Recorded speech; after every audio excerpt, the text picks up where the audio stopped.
Το Εσπερινό Επαγγελματικό Λύκειο του Πλατανιά ήταν η αφορμή για την ίδρυση της κοινωνικής συνεταιριστικής επιχείρησης Hinterland Ενδοχώρα και συνεχίζει να μας στηρίζει και μετά την αποφύτισή μας.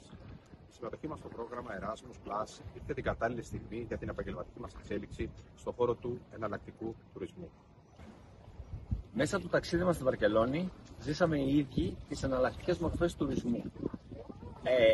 Αναπτύξαμε επαφές με διάφορους φορείς και πλέον είμαστε άρτια εκπαιδευμένοι για να μπορέσουμε να προσφέρουμε πακέτα τουρισμού στους επισκέπτες που θα έρθουν στον τόπο μας, δημιουργώντας παράλληλα και νέες θέσεις εργασίας για τους αποφύτους του σχολείου μας.